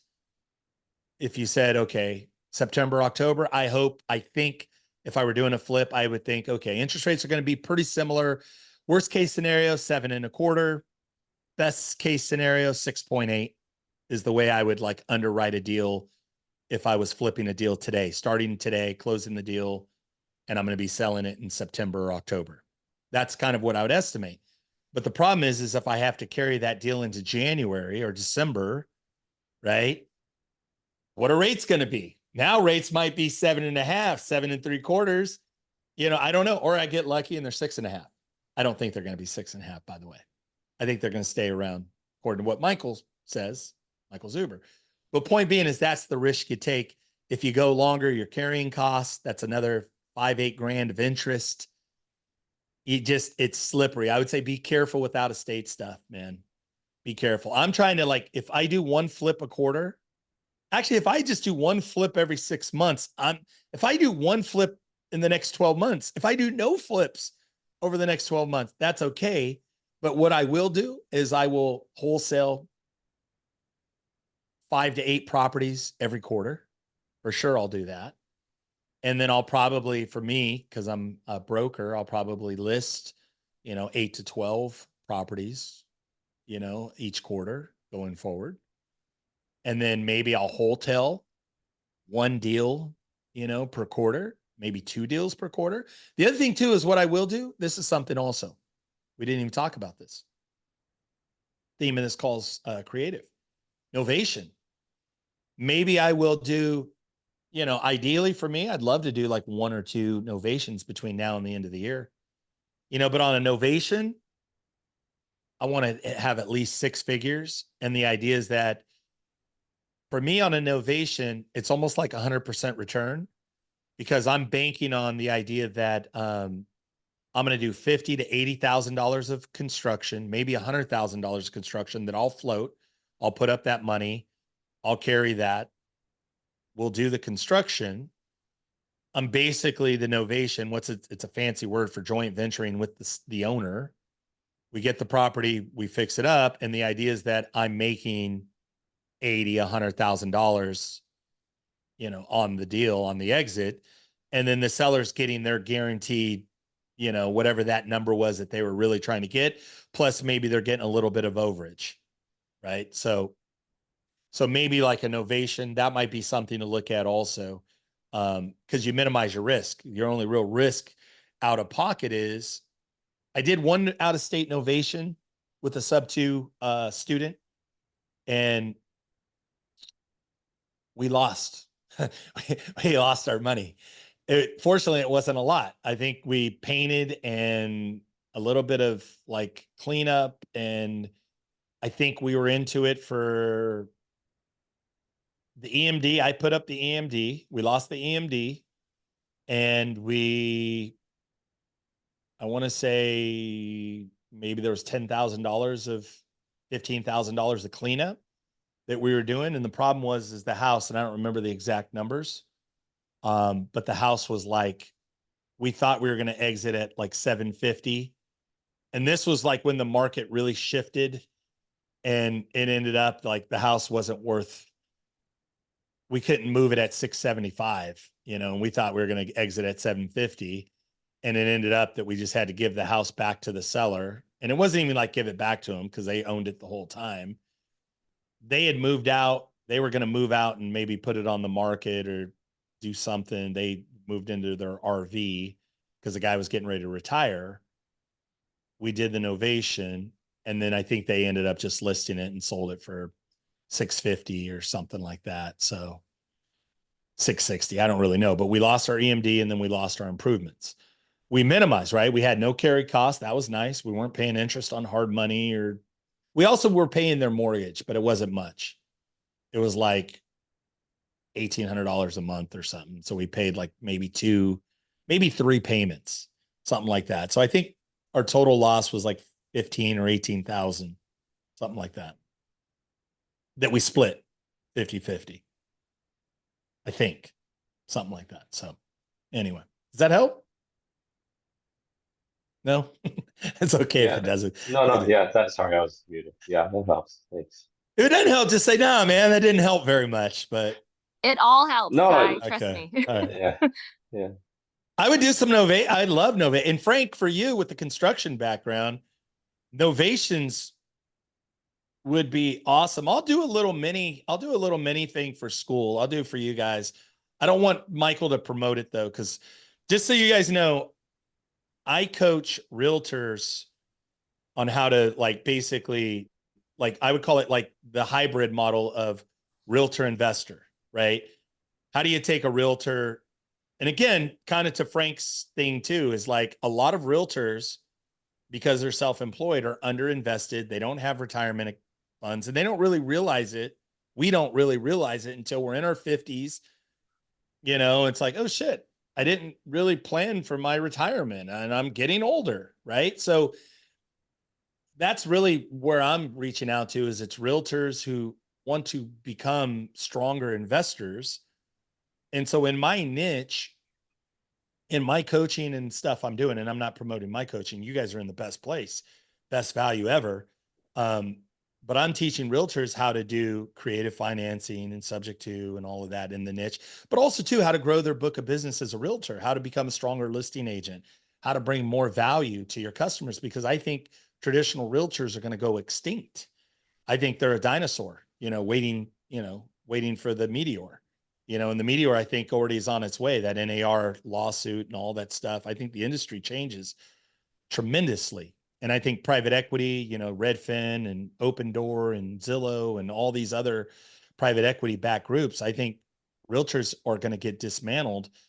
You know, there was 1.6 million realtors. Maybe today there's, I don't really know the number, but I'm guessing maybe 1.4, 1.3. I think that number over the next 3 to 5 years goes to 500,000, 700,000 nationwide realtor, because we just don't need, we don't need 1.6 million realtors for, you know, 4 million transactions.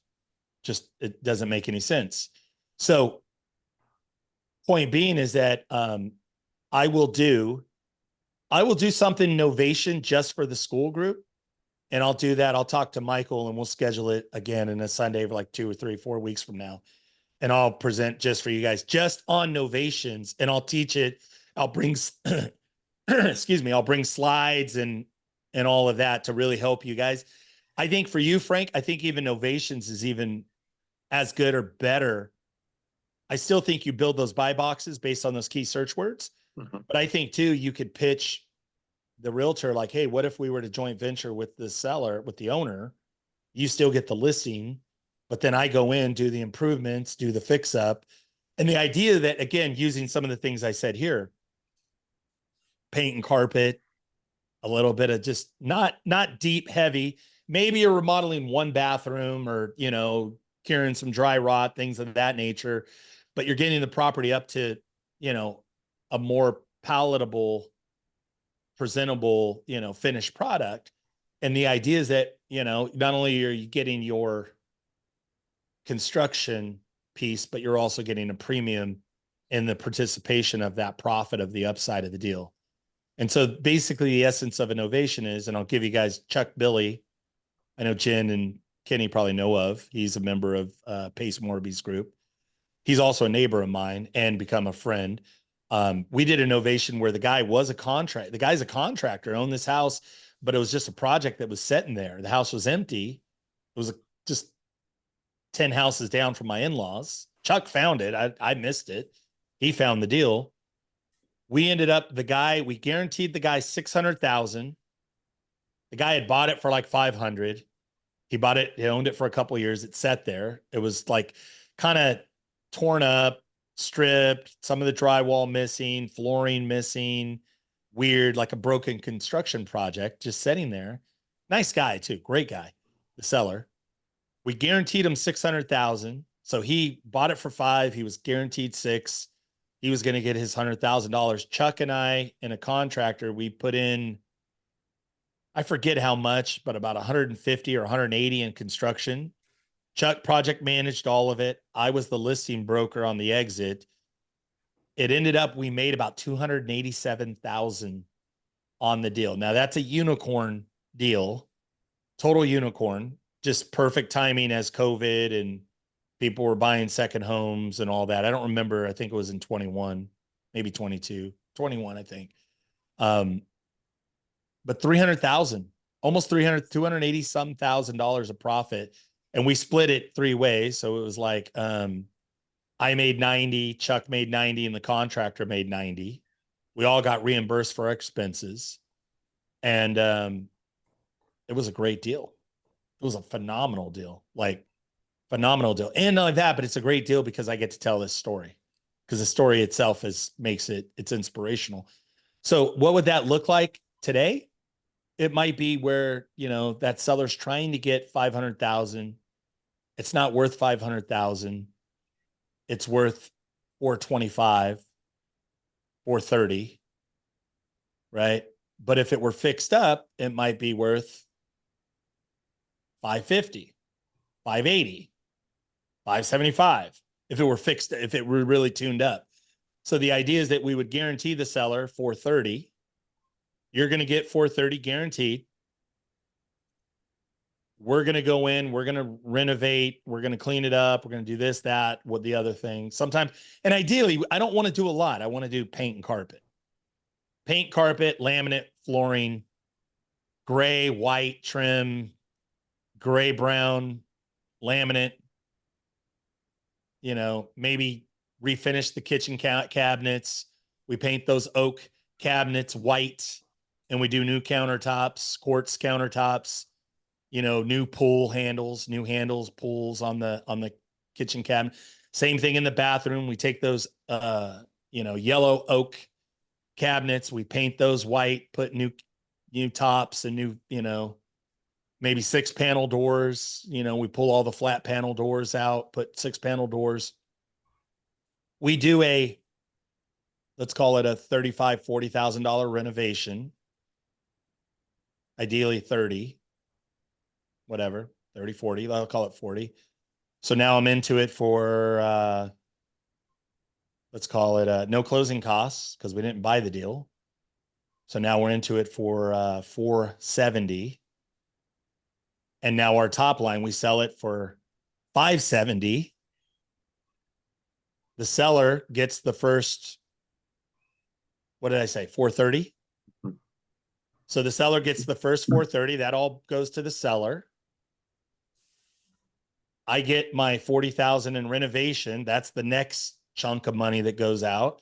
So I get my reimbursements of 40. Okay. So now we've got, and I'm not going to, I sold the deal myself because I'm a realtor or whatever. You can take out 20,000 off the top for real estate fees, or 30 off the top. So now we're at, we basically have about 50, what is that, 60,000 in profit. So now maybe I split that 60-40 with the seller, 60 to me, 40% of it goes to the seller. Maybe I do a 70-30 split, 70 to me. Maybe they don't get any of that. Maybe all the profit goes to me. I like to keep them in it for a little, you know, a little bit, so that they're excited about the number too. But now basically, you follow me? That would be a novation deal. That'd be a novation deal. How do I secure myself into that deal? I'm able to record a deed of trust for my time, for my materials. You could do it as a mechanic's lien if you're a contractor. For me, I would record a deed of trust, a second deed of trust, or a deed of trust for the amount of money that I'm putting into in terms of improvements. That's a creative deal. So that's how I'd secure my position. Also, too, if the seller went a little wonky on me and said, hey, I don't want to honor, even though the contract is ironclad, it says everything that we're doing, how we're going to split the money. They get the first 430. I get the 40 for my reimbursements. And then the profit is done this way, that way, whatever. Oh, I don't want to do that. You tricked me, whatever. Well, at least I got my recorded deed of trust or my mechanic's lien that now I can force the issue. And at least I have a secure position for what I've got into it. So now if we had to get in litigation, or I had to force the issue or foreclose or whatever, you know, I've got a recorded interest. Does that make sense? Yes, it does.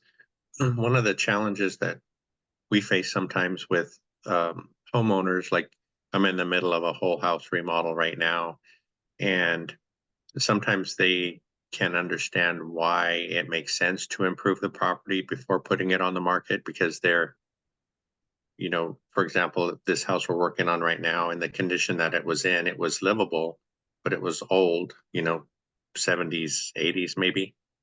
And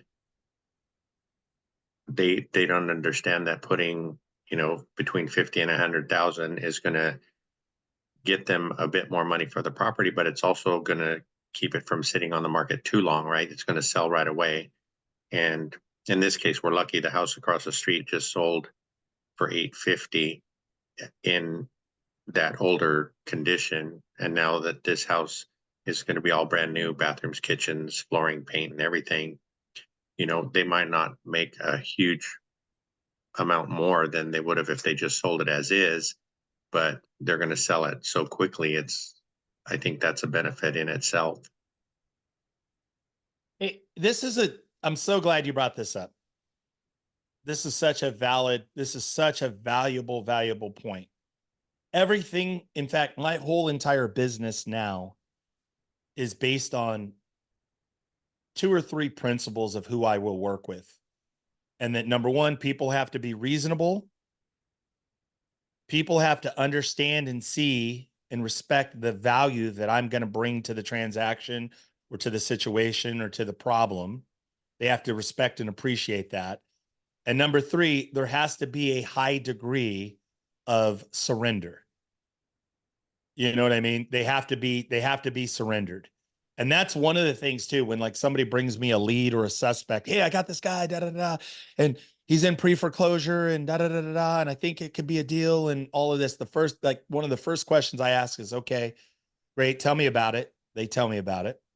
And then I go, is the owner surrendered?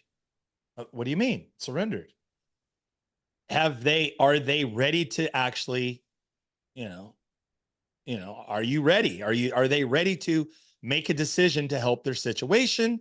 Or are they just trying to delay the inevitable? Are they still, grasping for straws? Are they still, are they delusional? Like, cause that's the other thing is that I can't help somebody that doesn't want to be helped regardless. Now, and by the way, I'm highly skilled, trained hypnotist slash conversational hypnotist slash sales and persuasion, like all of the stuff, anything you can, like any kind of sales training. If you guys seen it out there, I've done it. I just don't talk about all of it.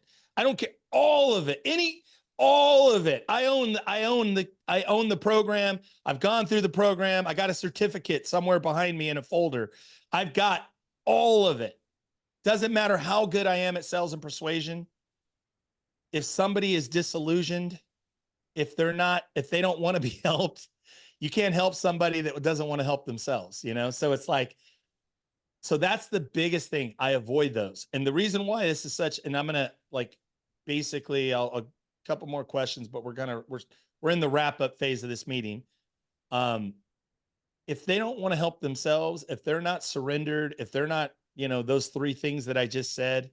And by the way, that's the first time I've said it that way. So I'm going to use that. But that's such a core thing, man. Like the people I work with, they have to be in that, they have to check those three boxes. Like, don't get me wrong. They could still be disillusioned. I'll still follow up with them. I'll still like call them every 3 to 6 weeks. Hey, how's it going? How's your situation? Has anything changed? Are you ready to get help? And I might say it not as direct or bluntly. I'll say it, that's where the skills come. Hey, whatever. I'll have some magic, not magic, but I'll just ask better questions is basically ask better questions to hopefully help them lead them to a better answer so they can kind of figure out, oh, I am in a mess and I do need help. So, but that's one of the things is that seller financing, wholesaling, novations, sub 2, all of that. It's got to be, the person on the other side has to be reasonable. They have to respect and appreciate the value, the solutions you're going to bring to the table. And number 3, they have to be surrendered and that realize, hey, I need help. I need to make a decision on, I need to take care of this now. Does that help? Yeah, that it seems like that's one of the bigger issues with seller financing. Like the guys talk about all the time that, sellers don't understand it, agents don't understand it. And that's the biggest hurdle because they think you're trying to pull the wool over their eyes. Yeah. And, and it's sad because a lot of people don't get the right training or they just kind of half-ass the right, they might even have access to the right training, but they just half-ass it in terms of actually learning the skill sets. And a lot of people, kind of like they are in the rug pull business, even though consciously they may not even understand it, but unconsciously they're operating in a rug pull mentality, meaning, they're just trying to pull the rug out from under people. They're just trying to like get the better end of everybody. And I'll just tell you that that's very short-sighted. You're going to get into problematic deals and things of that nature. And so, yeah, I agree. I think, there are people that are skeptical, but also too, again, for you, Frank, because of your age, because of your stature, because of who you are in the community, and not only that, but the way you communicate. And that is actually a skill and a hack again, I talked about all the different training and magic and all the different things. And like, that is a skill in itself, is that when you authentically communicate, which you do, Joe does, Mark, you know, Jen, Kenny, like you guys communicate with authenticity, people will get your vibe. If you're able to get in their presence enough and you show up, people will get who you are. They'll get who you are and they'll know, okay, this guy is actually legit. You know, they are here to help me, you know, whatever. And that's where the breakthrough happens. That's where you're able to, you know, get things done. Sometimes you got to stay with people. And that's why also when I said I have deals where thinking of, I got a guy right now that I'm negotiating a seller finance deal. I've been calling him for 3 years. I said this earlier. I've been calling him for 3 years about a different property, and he's not ready to sell that property. The different property was very clear to me that it was going to be a retail listing because it's not a fixer upper. And then just out of left field, he calls me back, you know, and I've been calling him and whatever, courting him on a different deal. I didn't even know he owned this other deal. And he's like, yeah, the tenant was trying to buy it. She brought a realtor in. They were trying to do seller financing. I don't know if she's the right fit. And it ends up that now we're potentially doing a deal on it. 5% interest, 20-year term, interest only, you know, so it'll cash flow, and the house needs a roof and it needs this and that. The tenant's been there a long time. And I'm a better fit for him because if he sells it to the tenant, as a buyer, he's got a bunch of Dodd-Frank, a bunch of consumer protections that he, you know, with me and him, I'm an investor, he's an investor. We can structure the note, we can structure the prepayment penalty. If I default, I can't hide under all those owner occupant consumer protections. And I had to explain that to him. But when I explained it to him, he understood it. And not only that, but I have credibility with him. Why? Because I've been talking to him for 3 years. He understands. Now he's calling me. You know, he's texted me twice over the weekend, like, hey, here's what I want. What do you think on the price? And, you know, and can you do this? And I'm like, well, let me run the numbers. Let me see what I can do. You know, because even though I can, but I want to, you know, I don't want to be too hasty to jump on it. And plus there's a little fine tuning. You know, if I'm going to give, I also want some benefit in the negotiation, right? So I want some advantage also. So I want it to be win-win. But point being is that, how did that deal fall in my lap? And it's not done yet, but you know, how did that deal fall in my lap over the weekend? It was because, again, communicate authentically, consistently. We've got to know each other over the last 3 years. Let me go to Joe. Joe, you had some follow-up questions, bro, on. Yeah, appreciate it, Ty. So I'm just thinking through what the transaction might look like, and I'm trying to narrow down the options that I'd be comfortable considering. Obviously, cash, no brainer, but chances of that may be slim. Assuming the note where they come with a substantial down payment and then they assume the $840K left on the note, that's probably pretty safe for me as well. But how do I get paid out on that, on the remaining mortgage amount? Like if they come to the table with a heavy down payment, understood that, they assume the note, but then how do I actually get paid out on the remaining balance? They would either A, bring cash to close, cash to loan. So they would bring in the equity, the cash, and they would that's how they would buy you out. Or B, they would arrange their own private financing, which a lot of people do. There's lots of private financing people that somebody else would lend in a second position, you know, potentially too. You know, there might be, because you're in a good market. There's a lot of investors in that market. A lot of people love Dallas and that Dallas Fort Worth area. Yeah, close enough, right? Yeah, DFW, man. Dallas Fort Worth is a strong invest. One of the strongest in the country. Like people want to invest there, like from all over, East Coast, West Coast, people from all over. So potentially even somebody buys your whole package. They assume the debt, the underlying debt, and then what they would do is get private money, they raise money and they get private money, somebody to lend Pay me out. behind, you get paid out. But also what would be smart here from the lender's point of view, and this is important, this is why I'm telling you this, because you may be able to pitch an investor this, hey, it's a safe loan for even somebody in the second. If they do this, what they do is they cross collateralize, meaning they have deeds of trust on all, what is it, 7 properties? 8 properties? 8 properties. So they cross collateralize and they have deeds of trust on all 8. And it's all cross collateralized. The whole, let's call it the $1 million or the $800,000 second position. They have an $800,000 lien on each property. So it's a much stronger bet for a private lender to do it that way. Got it.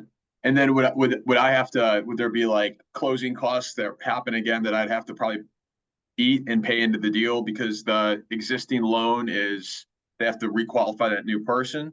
Is that all part of the process now? Yeah, but they would pay the majority. The heavier closing costs typically are paid by the buyer. So title insurance, escrow fees. Good morning to Kenny and Jen's daughter. Hey, good morning. Thanks for joining us. Hello there. Good morning. So the higher portion of your closing costs, those typically it's heavier on the buyer side. The only thing you're really going to have, like the assumption of the loan and all that, you're not going to, that's going to be buyer costs. And so the only thing you really should be responsible for, and I think this is in most states, is you're going to have transfer taxes probably to the county, city, county transfer taxes and maybe some recording fees, things of that nature. But you should have pretty minimal, unless the transfer taxes are huge. They are in some places like Oakland, San Francisco. There's places like that are really expensive. But again, in Texas, my guess is you got really inexpensive. It's probably very minimal. Hundreds of dollars per property, per asset. So those seem like the 2 cleanest options, cash or assuming the existing loan. Would you agree? I agree. Okay. And then the third option, less favorable, would be if I did seller financing, they put, 30% down. Is there an option where I could take that and then take additional liquidity that I have, pay off the existing loan, and then I just become the bank before the titles transfer? Is that? Yeah, you could do that. What is your average interest rate on the 6.25? Okay, so it's not great. It's not bad. It's not horrible in today's market, but it's not great either. It's not 2 or 3%. So yeah, so you could do that. You could pay down the debt, or you could just carry and arbitrage it, right? You could keep the 6.5, the average of 6.5 in place, and then you could arbitrage and, sell the deal at 8% interest, which is very palatable for an investor deal. 8.5, maybe. I don't know. You could arbitrage. I would almost arbitrage and keep my cash liquid just for a rainy day, or unless it's like you're in that debt. I'm going to just pay everything down. I'm getting debt free. I'll have this note as an asset. You could do that. Yeah. Okay. Understood. And then if for whatever reason they default, I'd have to go through which I hope they wouldn't. Like it's not the goal, obviously, but if they do, then I would have to go foreclose on the property as the lender, essentially reclaim them back. In this case, I'd already have the notes paid off, so I essentially own them free and clear at that point if I had to do that. Correct. Okay, and that's absolutely correct. Pretty difficult process. Obviously, I'll talk to the attorney that you recommended. I've already reached out to them with an inquiry, but is it a pretty challenging, lengthy process? Not in Texas. Not in Texas. It shouldn't be. Texas is pretty fast, man. It's by the book and based on what I've heard. Okay, so maybe that's the third option. Okay, good. Well, I really appreciate the advice, Ty. Thank you. Yeah, and that guy Scott Horn is legit. Like he is. You can find him online. You can just watch some of his YouTube. I don't know if he publishes, but I know he's been a guest on a lot of podcasts and for other authority, real estate authority guys out there. So if you just Google his name, Scott Horn, real estate attorney, Texas real estate attorney, he'll come up a lot. And Jen and Kenny know because we've experienced Scott in the same community. So yeah, he's a really, really sharp guy. And again, he's active. He does deals himself. He and he's been doing this. I'm guessing he's in his late 50s, early 60s. Yeah. He's an Perfect. OG. He's an OG. He knows his stuff. Last thing though, in the last example, if I were to be the bank, right, I would have to pay off the existing notes before the titles transfer, right, in full. No, because you could do a wraparound. You could do a wraparound and you wouldn't have to pay off those notes. You could just do an all-inclusive deed of trust or a wraparound. And I don't know, there's a technical term in Texas. The terms I'm using are generic. In California, we actually do call it an all-inclusive deed of trust, which is where, think about, you got a first, let's just say a first loan of 200,000, but I'm going to sell it at 400,000 and I'm going to carry the paper at 8.5%. Yep. So what I do is think about like a blanket. Mm-hmm. I create an all-inclusive deed of trust that basically it wraps up that 200,000 at 6.5, but I'm doing the whole thing at 400,000 at 8.5. You Right. follow me? So I've got a 6.5, $200,000 loan or lien. I'm doing a $400,000 new all-inclusive deed of trust or a wraparound mortgage at 8.5%. So now I got the arbitrage of not only 2 points, I've got 2% arbitrage, but I also have 2% based on $400,000 loan. Right. You know what I mean? So I'm getting a much better yield. I'm getting a premium. I'm getting an incredible arbitrage on it.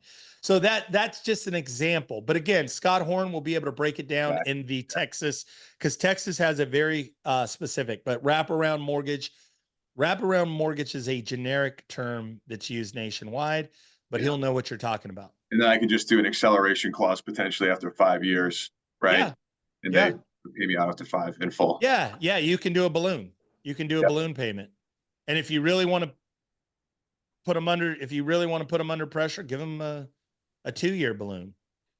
Give them a 2-year balloon, because that'll really, or maybe a 2-year with an extension for additional, maybe, an extension. But they have to give you some cash.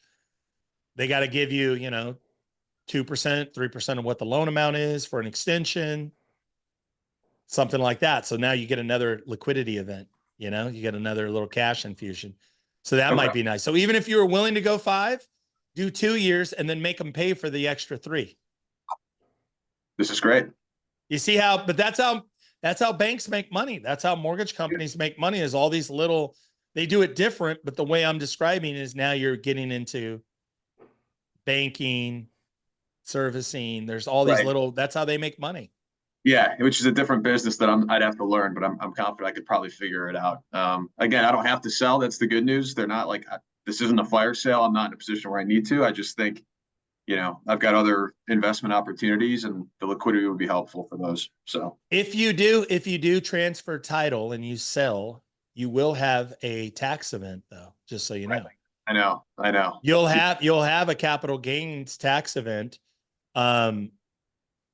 And we didn't talk about that, and I wasn't thinking about that because I was purely thinking about deal structure.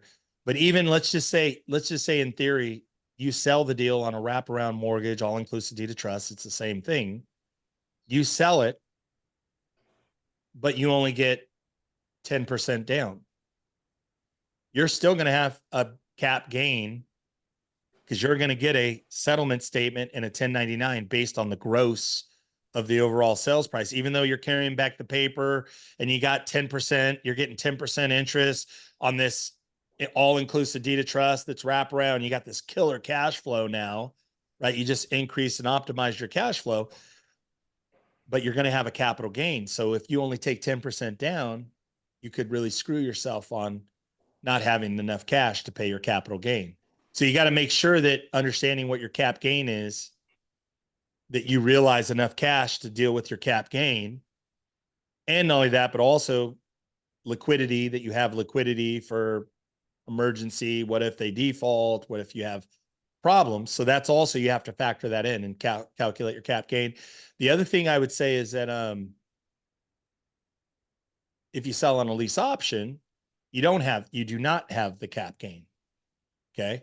The other thing you could do, That's this is- interesting. yeah. The other thing you could do,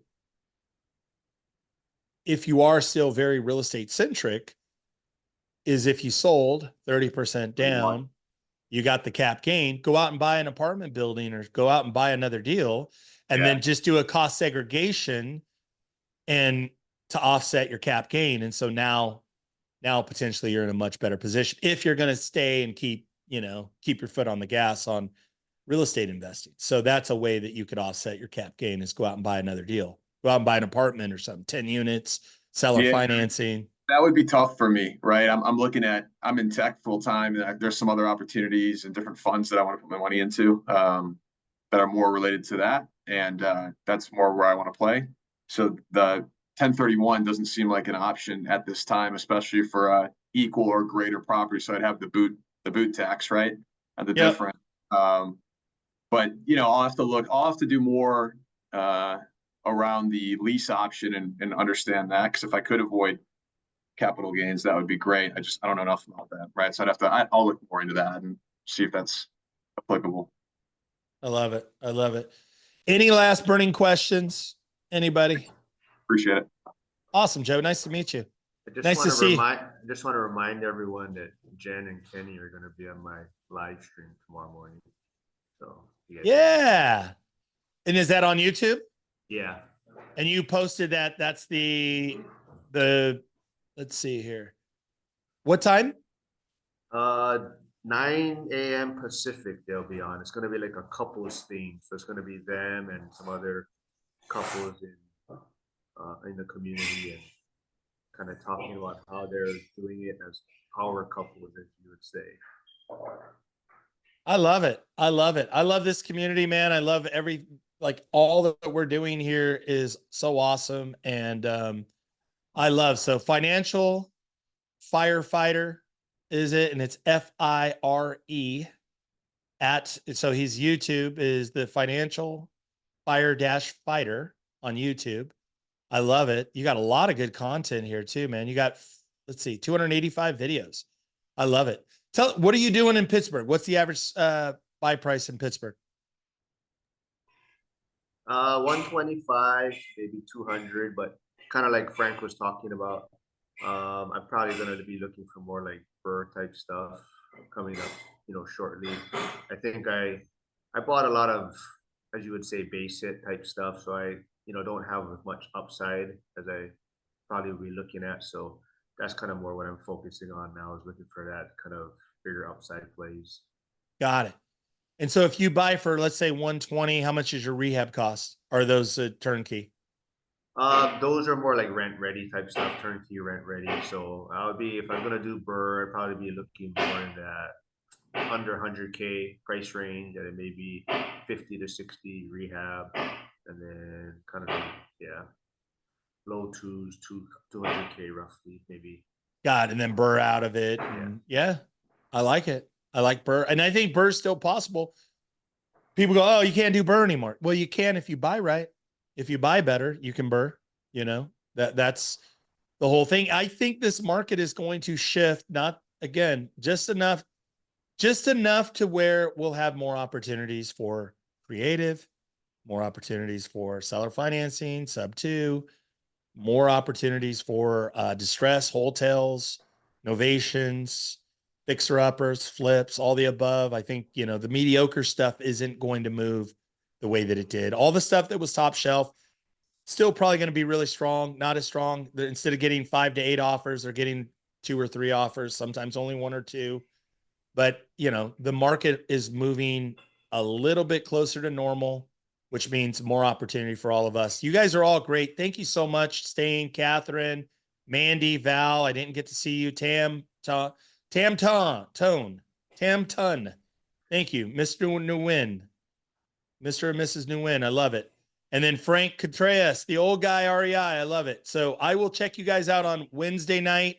I will tune in and pop by to come see you, Jen and Kenny, on the financial firefighter. I love it. You guys have a great Sunday. Have a great day. Thank you so much. And then novations. I'll talk to Michael. I'll come back for novations in like a month, plus or minus. when he's ready to have me back. So, and we'll do a Sunday morning. I like this. It worked out because I wasn't in a rush.